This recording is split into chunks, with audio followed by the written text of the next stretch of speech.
Bonjour à tous les amis, aujourd'hui je vous présente le Renault Austral, mais pas n'importe lequel, puisqu'il s'agit de la plus basse des motorisations, motorisation 3 cylindres, 130 chevaux. Que vaut-elle sur la route? Allez, je vous embarque avec moi, c'est parti, en avant l'essai. Bon allez, on va tester l'accélération. On se met pour cela en mode sport pour bénéficier des 130 chevaux et 230 Nm de couple. On verra ce que ça donne. Bon allez, on va faire la petite accélération, c'est parti. 1, 2, 3.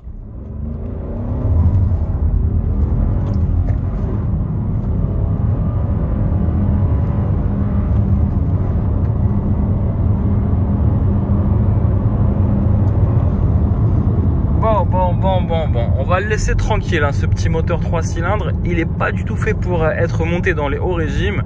Mais bon, on va dire que ça fait un peu le taf. Et surtout, vous avez quand même 130 chevaux et 230 Nm de couple, ce qui est largement suffisant pour vos trajets quotidiens. Allez, on va faire une petite phase de freinage. Attention. Ah, pas mal. Allez, une petite relance.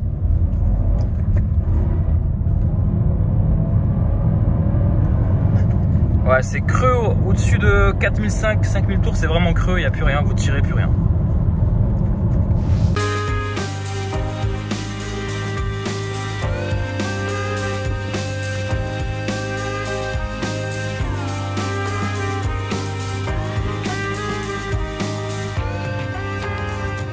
Commencer le tour extérieur de ce Renault Austral, mais on commence par les clés. Regardez les clés, elles n'ont pas vraiment changé, j'ai l'impression que ça fait 10 ans qu'elles existent, voire un peu plus. Allez, on continue, on fait le tour ensemble du propriétaire. Face avant, écoutez, quelque chose d'assez classique, on est sur une motorisation bas de gamme, mais en revanche on est sur une finition techno. Techno, c'est une finition de milieu de gamme, on n'est pas sur la plus basse des finitions, on n'est pas sur la plus haute, on n'est pas sur une finition esprit alpine, on est sur une finition techno. Prix de départ pour ce petit bijou, on est autour des 36 000 € dans cette finition techno. Rajoutez à cela, puisqu'il est à peu près équipé de 5 000 € d'options, on arrive autour des 40 000 € pour ce petit moteur 130 chevaux. Ici, ça sera une finition standard, celle que vous allez sûrement croiser le plus souvent possible sur nos routes. En finition de milieu de gamme qui valorise déjà un petit peu ce SUV familial. On est sur une longueur qui fait de 4,51 m, ça n'a pas changé, et 1,83 m de large, donc un SUV avec un gabarit assez imposant sur nos routes, un gabarit qui va forcément concurrencer les Peugeot 3008 et autres Nissan Qashqai et autres Hyundai Tucson. En tout cas, je ne sais pas ce que vous en pensez, mais au niveau du design, il y a cette couleur blanc nacré qui vaut à peu près 800-850 €. On a ici cette partie-là qui ressemble étrangement à un Peugeot 3008. Oui, je dis bien un Peugeot 3008.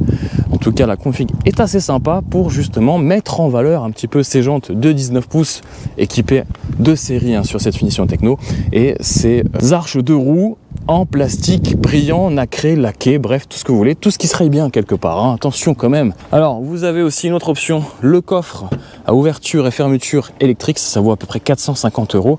Vous avez aussi un joli coffre qui fait beaucoup plus que la version full hybride, on est à 475 litres et en rabattant la banquette arrière, vous dépassez facilement les 1500 litres de volume de chargement, donc autant vous dire que cette version motorisation 130 chevaux est intéressante puisqu'elle possède plus de coffre, plus de volume de coffre que la version full hybride. Attention à ne pas rayer aussi ce plastique.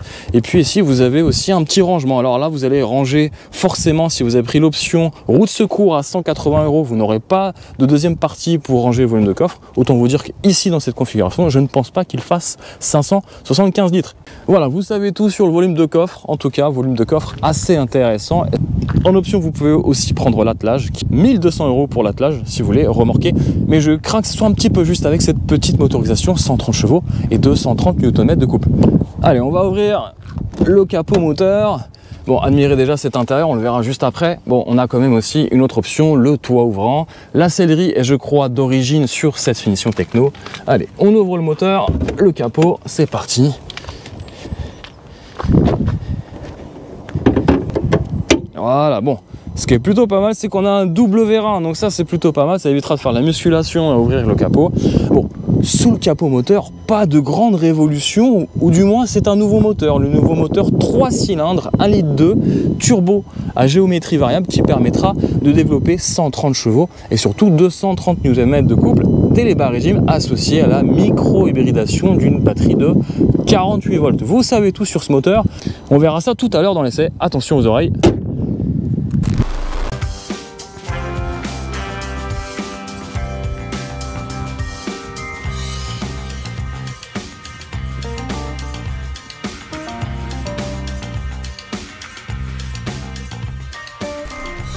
Allez, je vous propose de faire le tour intérieur. Et on commence par l'arrière. L'arrière, vous le savez, c'est une voiture familiale. Alors moi j'aime bien, regardez, ces petits reflets blancs nacrés. C'est vraiment sympa. Et quand vous prenez le toit panoramique, vous avez un toit noir avec des chromes qui ressortent, donc c'est plutôt aussi pas mal. C'est vrai qu'il y a eu un petit abus de chrome ici sur cette partie-là. Et vous avez ici des barres de toit en chrome aluminium. À noter la petite antenne requin à l'arrière. Ça me rappelle un autre véhicule. Bon, en termes de finition à l'arrière, bon écoutez, on est sur quelque chose d'assez classique, plastique dur, plastique moussé ici sur les petits accoudoirs. On est quand même sur une belle finition, même si effectivement sur les parties hautes, on n'a que du plastique dur, on va pas s'attarder. Ce n'est pas une voiture premium, l'intérieur est plutôt valorisé et valorisant puisque vous avez un accoudoir ici central. Vous avez aussi la possibilité de régler et d'incliner les sièges sur 2 ou 3 positions et on va dire que les sièges sont plutôt de type confort ferme avec un petit passage de transmission léger qui pénaliserait peut-être la place du milieu. En tout cas, vous avez de la place. Le clou du spectacle, c'est effectivement ce toit panoramique en option, je le précise. Et de série, vous avez aussi la possibilité, hop, de régler, de moduler l'espace aux places arrière ou d'augmenter le volume de coffre, voilà. Et puis tous ceux qui sont accros à leur portable, vous avez de quoi recharger avec 2 prises USB-C à l'arrière et réglage à l'ancienne de la ventilation, du niveau de ventilation, voilà. Et vous aurez la vue à l'arrière de ce joli tableau de bord des nouvelles Renault. Dites-moi un petit peu ce que vous en pensez, mais en tout cas c'est plutôt pas mal. Allez, on passe à l'avant. Alors à l'avant, c'est vrai que bon, les portières sont assez légères, je trouve, ça c'est une des critiques que je pourrais donner, mais vous avez ici un intérieur qui est vachement valorisé par de nombreuses options que je vous mettrai en bas en description. Ici, vous avez le réglage des sièges électriques, avec le réglage ici en hauteur et en profondeur, le réglage des lombaires, et je crois que c'est le bouton magique pour vous faire masser avec 3 niveaux de position. Des sièges qui sont assez confortable et ferme à la fois avec très peu de maintien, donc oubliez les conduites dynamiques et sportives puisque vous allez être très peu maintenu dans ces sièges là. Autrement dit, vous allez plutôt privilégier les parcours sur longue distance avec du confort et éviter les étapes de rallye. L'intérieur des contreportes est plutôt de qualité, attention, on n'est pas sur du premium, donc je ne vais pas critiquer voilà, les plastiques durs et qu'effectivement ça se raye, mais on n'est pas du tout sur une catégorie qui vise les Audi Q3 ou BMW X1, même eux ont des plastiques durs. Allez, on rentre à l'intérieur. Alors l'intérieur est plutôt flatteur pour ce nouveau Renault Austral. Je dis Renault parce que c'est les nouveaux intérieurs que vous allez avoir sur les prochaines Renault. On le voit ici sur ce Renault Austral et on l'a vu aussi sur l'ancienne Renault Mégane E-Tech qu'on a pu avoir et apercevoir sur nos essais en vidéo. Et c'est vrai que c'est très flatteur, c'est vraiment assez bien fini. Voilà, on a de la plastique moussé ici, on a du tissu avec une espèce de dégradé de couleur, c'est beau. On a de l'aluminium, ça présente bien, on a du plastique noir, bref, on est habitué. On a aussi maintenant deux grosses dalles, une tactile et non tactile derrière le volant. En tout cas, ça flatte l'œil. Je trouve que c'est vraiment pas mal.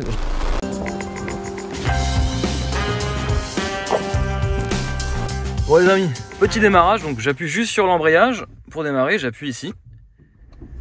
Donc on est sur une version basse motorisation, 130 chevaux, ça vous le savez depuis le début de la vidéo. On est sur une boîte méca, vous le savez aussi, à 6 rapports, avec effectivement, je le disais tout à l'heure, où vous allez voir peut-être sur la partie comportement routier, où on a une boîte un peu accrocheuse, un peu partout.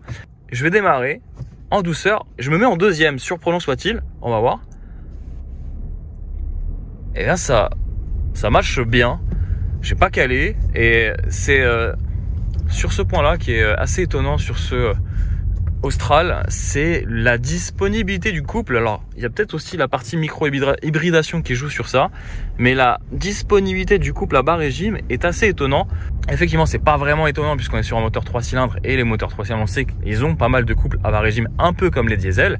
Mais voilà, en tout cas, vous êtes prévenus, vous pouvez démarrer en deuxième. C'est vrai qu'au quotidien, cette boîte de vitesse 6 rapports, boîte mécanique, en ville, c'est pas forcément le top. En plus, elle est un petit peu accrocheuse sur les premiers rapports. Ça accroche un peu entre la 2 et la 3. Hop.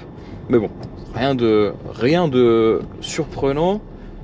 mais c'est vrai que ça vaut pas le confort de la boîte automatique sur la version full hybride e-tech. Alors, pas besoin de prendre la finition haut de gamme Alpine pour changer l'éclairage d'ambiance. Vous pouvez le faire avec cette finition Techno. Donc c'est aussi une bonne chose, bien équipé hein, sur cette finition de mi-haut de gamme. Bon, 1,83 m de large, il faudra un peu serrer les fesses, surtout si vous entrez dans des parkings assez étroits. Allez, on serre les fesses et ça a l'air de passer. Alors, bon à savoir avec ce petit moteur essence, c'est que ce petit moteur essence se conduit souvent sur le couple, donc toujours à bas régime, donc vous êtes souvent en ville en train de jouer de la deuxième et de la troisième, donc ça c'est plutôt intéressant de savoir ça. Donc ça se conduit comme un diesel, ce petit moteur essence, avec vraiment des petites relances sur les bas régimes. Dès qu'on monte dans les tours, il n'y a plus de jus, il n'y a plus rien, mais ça fait son petit charme. Donc ça c'est un petit peu aussi la caractéristique commune à tous les moteurs 3 cylindres. Voilà.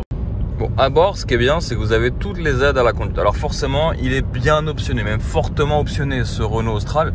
J'ai le maintien de voie ici que je peux désactiver en 1 seconde. Ça, c'est magique, les boutons physiques. C'est fou de revenir à ça, mais c'est ultra pratique et sécurisant. Pas besoin d'aller chercher dans l'écran. Tout est là.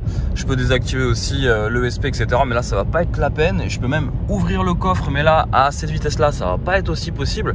Non, l'avantage aussi, c'est d'avoir justement toutes ces aides à la conduite de dernière génération. Hop, j'active le régulateur adaptatif, je choisis ma vitesse et hop, je me cale à 110. Il gère automatiquement la distance avec le véhicule qui est juste devant moi, et à partir de là, je peux presque lâcher le volant parce qu'il y a une espèce de maintien de voie, mais je vais être vigilant, je vais garder la main sur le volant. Tout ça pour vous dire que on est sur un petit moteur essence, mais qui fait clairement le job au quotidien. C'est plutôt pas mal, même si effectivement sur les longs trajets, il faudra passer la 6e vitesse. Et là, hop, on y est, on est presque limite, hein, en dessous de 90 km/h. Je vous déconseille de passer la 6e, surtout en petite montée, puisque on sent que le moteur va un petit peu peiner. Mais au-delà, on pourra la passer. C'est une boîte longue, donc optimale pour l'efficience et donc baisser les consommations. Consommation moyenne, je suis autour des 6,7 litres, c'est plutôt pas mal. Donc autant vous dire que sur les petites routes, je peux abaisser aussi mes consommations. Mais en tout cas, vous êtes prévenus, ce petit moteur essence fait le taf, à condition de ne pas partir en vacances, à condition de ne pas être chargé à bloc, c'est-à-dire le coffre chargé, et surtout d'avoir 3 adultes à l'arrière. Sinon, sans ça, c'est plutôt pas mal. Alors, le petit point sur l'insonorisation, je ne vais pas rester longtemps dessus sur ce point, mais en tout cas, c'est vrai qu'à partir de 110 km/h, alors peut-être qu'aujourd'hui, il y a un peu plus de vent dehors, mais en tout cas, on sent un petit peu pas mal de bruit d'air et un petit bruit de roulement. Rien de grave, hein, on pourra discuter pleinement et profiter aussi de la sono d'origine qui est plutôt de qualité, mais en tout cas voilà, je tenais à le dire. Alors c'est sûrement les gros rétros à ma gauche et à ma droite, et peut-être le toit ouvrant hein, en option, qui génère peut-être un peu plus de flux d'air autour dans l'habitacle. Bon, c'est pas gênant du tout. Hein. Alors oui, c'est vrai, l'infodivertissement avec le Open Air Link est vraiment top, presque le meilleur de la catégorie. En tout cas, ça fonctionne super bien, c'est fluide. Et le petit truc, c'est que finalement, quand vous mettez Waze et vous mettez le GPS, vous n'avez plus la map sur l'écran. Regardez, vous ne l'avez plus, vous avez un écran noir. Donc ça, c'est bon de le savoir.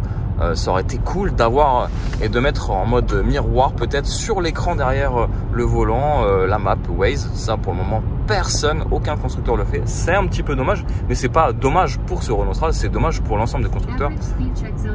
Attention, petit radar. Mais voilà, c'était le petit clin d'œil technologique sur dire les confrontations entre les différents éditeurs software. Voilà. Alors toujours au volant de ce Renault Austral 130 chevaux, un point important sur tous les Renault Austral, et j'ai vraiment apprécié, c'est qu'effectivement il y a toutes les aides à la conduite, les aides embarquées, etc. etc. Et l'avantage de cette voiture, malgré toutes les aides, je dis bien malgré toutes les aides à la conduite, elles ne sont absolument pas intrusives, on peut facilement les désactiver. Et ça c'est vraiment une bonne chose, parce qu'il y en a vraiment marre des constructeurs qui nous mettent et nous bardent de technologie, et derrière vous n'êtes plus maître du volant. Donc merci Renault d'avoir pensé au bien-être à bord de ce Renault Austral, donc un vrai confort supplémentaire. Ça, il faut se le dire, c'est rare aujourd'hui sur nos voitures. Alors autre point, c'est qu'il est assez peu audible ce moteur 3 cylindres, et ce moteur 3 cylindres se conduit comme un véritable diesel, Tout se fait sur le couple, pas besoin de monter dans les régimes, parce que déjà d'une, ça ne sert à rien avec un 3 cylindres, parce que la partie du couple se trouve plutôt à bas régime. En plus, on a la petite micro-hybridation avec la batterie 48 volts qui aidera légèrement à faire un petit coup de punch sur les bas régimes. Et puis en plus de ça, avec la sonorité du 3 cylindres, pas besoin de faire mal à vos tympans.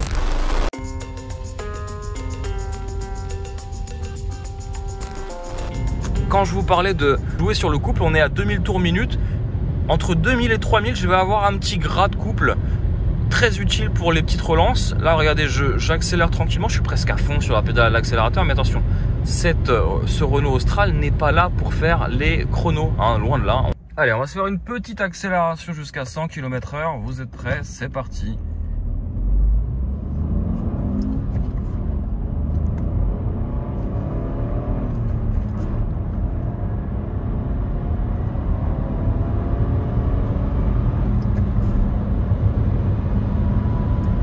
Voilà. Bon, c'est plutôt pas mal, ça permet de sortir de n'importe quelle situation, de rouler tranquillement. Mais vous avez vu qu'on est sur un 0 à 100 effectué en 10,8 secondes, presque 11 secondes. C'est pas qu'il est lourd, c'est juste que le moteur et la puissance est faible. Donc on va y aller cool avec ce Renault Austral. Mais en tout cas, je peux vous garantir qu'il reste polyvalent. Et vous l'avez compris, bien évidemment, si vous voulez faire des relances ou un dépassement, il faudra jouer de la boîte de vitesse. Autrement dit, là, si je veux passer de 100 à 130, on va le faire en 6e. Allez, c'est parti. 1, 2, 3, je suis à 100. Allez, là, j'ai le pied, j'écrase le pied de l'accélération. Accélération, donc pédale d'accélération écrasée à fond. Et là, il faudra prendre son temps avec ce Renault Austral, petite motorisation. Voilà, là je suis à 130, ok. Allez, je refais l'exercice, je me suis mis en position 5, boîte 5. Allez, on y va, 1, 2, 3. C'est un petit peu mieux. C'est vrai que là, les relances vont commencer à se faire à partir de 3000 tours minute. Voilà, et on va la refaire en 4e. Allez, je me mets en 4e, on va refaire le test. Allez, 1, 2, 3. Là, j'ai un peu plus de couple, un peu plus de puissance. Ouais, là, c'est largement mieux. Donc, en gros, si vous voulez vraiment faire des relances, même de 100 à 130, mettez-vous en 4e. C'est largement plus efficace, plus confortable. Et les relances seront effectivement plus, on va dire, prononcées.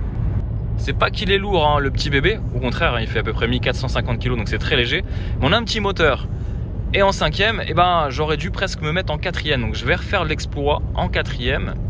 Je fais un petit test de relance parce que c'est très important sur ce genre de voiture parce qu'on a une faible motorisation avec une faible valeur de puissance et de couple. Donc effectivement, ça peut pénaliser les relances. Allez, go, hop. Bon, c'est un petit peu meilleur, j'aurais dû me mettre en 3e. Je vais refaire le test. Là, je suis en montée quand même. C'est vous dire, ça simule un petit peu les départs en vacances avec le coffre chargé et la voiture chargée à l'arrière avec les 3 passagers et bien sûr relance en montagne. Allez, je remets en 3e, je vais essayer de faire ça bien. Allez, là je suis en 3e. Allez, go. Ah, c'est un peu meilleur.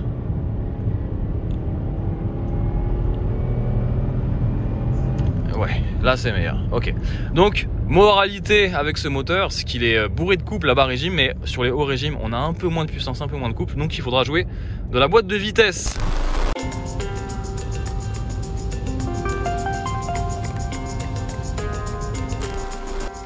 Bon, du coup, j'en profite d'être à l'arrêt dans les bouchons. Alors, c'est pas forcément pratique quand vous êtes dans les bouchons en boîte méca, mais bon, faut s'habituer, faut revenir à l'ancien temps.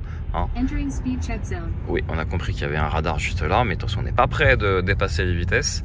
Donc 6 litres 6 sur...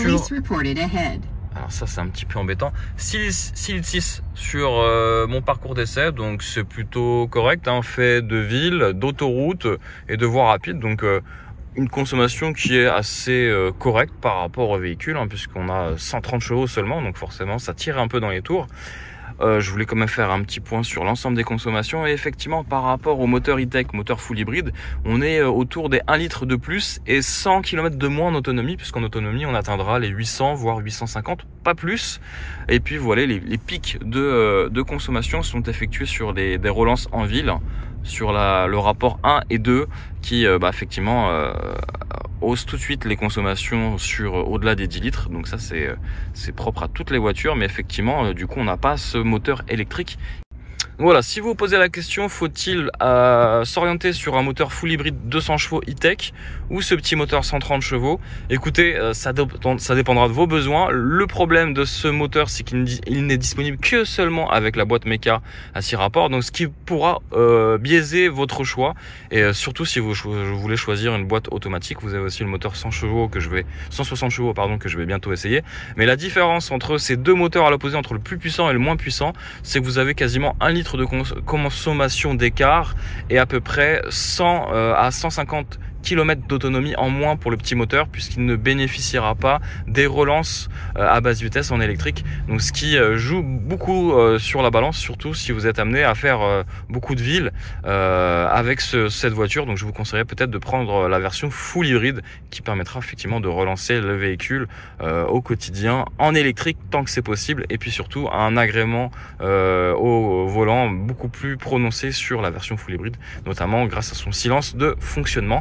Mais attention, le full hybride se débrouille très bien aussi sur autoroute, puisque au total, avec le full hybride 200 chevaux, on pourra atteindre les 900-950 km. Avec ce petit moteur 130 chevaux, on pourra atteindre les 750, 800, voire 850 si vous êtes joueur sur l'efficience. Voilà, vous savez tout sur ce moteur. À vous de choisir entre le moteur 130, 160 ou 200 chevaux. Bon, je vous propose de faire le plein et on va voir, en faire un petit point sur l'autonomie totale. Je vous promets de belles petites surprises. Bon, on va voir le résultat. Petite surprise. J'adore cet intérieur et cet accueil.